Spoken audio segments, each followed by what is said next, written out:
आज जो ये वीडियो आप देख रहे हैं ना, यहाँ पर एक गरीब युवक जो आपको चलता हुआ दिखाई दे रहा है, इसने अपने कंधे पर उठा रखा है अपनी बहन का कंकाल। जी हाँ, आपने सही सुना जो मैं आपको कह रहा हूँ। अब ऐसा कोई क्यों करेगा? अगर कोई मर जाता है तो वो उसे कब्र में दफना देता है, वो उसकी लाश को लेकर ऐसे सरेआम तो नहीं घूमेगा, उसके कंकाल को तो वो क्यों ही निकालेगा।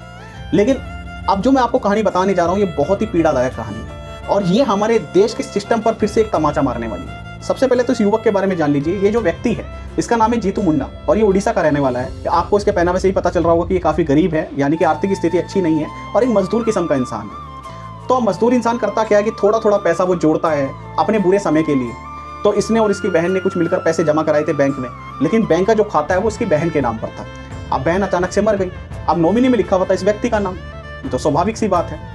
तो इसने जाकर बैंक में अर्जी दी। उसने बताया कि भाई देखो, मेरी बहन का इंतकाल हो चुका है, वो मर गई है और आप कृपया वो जो भी हमने पैसे जमा कराए थे, जो हमारे बच्चे कुछ पैसे वो आप हमें दे दीजिए, हमारे काम आ जाएंगे। तो बैंक वालों ने इसकी कोई सुनवाई नहीं करी। सुनने में आया है कि कई महीनों तक ये व्यक्ति उनके आगे पीछे भागता रहा, उनके आगे गिड़गिड़ाता रहा, हाथ पैर जोड़ता रहा। इसने प्रमाण पत्र तक दिखाया कि देखो मेरी बहन मर गई, फिर भी इस पर किसी ने विश्वास नहीं करा। अंत में इस व्यक्ति ने दुखी होकर वो अपनी बहन की कब्र को खोदा, उसका कंकाल निकाला और उसे कंधे पर लेकर ये बैंक चला गया। जब मैंने ये वीडियो देखा तो आप यकीन मानना कि मुझे रोना आ गया। मुझे लगा कि हम कैसे देश में रह रहे हैं, कैसे लोगों के बीच रह रहे हैं। हमारे देश का कैसा सिस्टम है ये, जहाँ पर दो इंसानों को अलग अलग तरह का इंसाफ दिया जाता है। एक इंसान वो जो देश के लाखों करोड़ रुपए लेकर भी विदेश में जाकर बैठ जाता है और हम उसका कुछ नहीं बिगाड़ पाते, या ऐसे व्यापारियों के लाखों करोड़ रुपए माफ कर दिए जाते हैं बैंकों द्वारा। और दूसरी तरफ एक इंसान की जीवन की कमाई, और कितनी, मात्र 19,300 रुपए, वो भी बैंक वाले देना नहीं चाहते। ये चाहते हैं कि ये भी अपनी बहन की तरह मर खप जाए और ये पैसा भी हमारे काम आ जाए।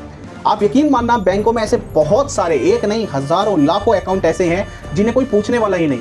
लोगों के करीबी रिश्तेदार मर जाते हैं, जिनका कोई माता पिता नहीं है, जिनका कोई भाई बहन नहीं है, कोई सगा संबंधी नहीं है, वो लोग अकेले रहते हैं। अब किसी दिन एक्सीडेंट में किसी भी कारणवश उनकी मौत हो गई, ऐसा कोरोना का मैं आपको केस बता रहा हूँ, ये ऐसे लाखों करोड़ रुपए बैंकों के प्रॉफिट में चले गए जिनका कोई अता पता ही नहीं है। जैसे मैं हूँ, मेरे 5 अकाउंट हैं।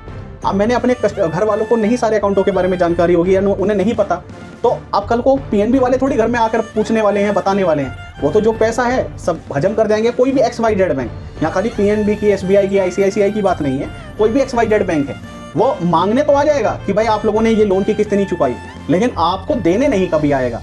वो उसके लिए आपको खुद ही प्रयास करना पड़ेगा, खुद ही प्रयत्न करना पड़ेगा। तो आप इस बात को ध्यान रखिए, अगर आपको कहीं से पैसा लेना है या किसी को पैसा देना है, दोनों बातें आपके घर वालों को पता होनी चाहिए। क्योंकि एक बात याद रखिएगा, आपके जाने के बाद एक पैसा ही है जो उनके लिए मददगार साबित होगा, बाकी कोई किसी के दुख में खड़ा नहीं होता। बाकी इस वीडियो को देखने के बाद आपकी क्या प्रतिक्रिया है, कमेंट बॉक्स में जरूर बताएं। जय हिंद।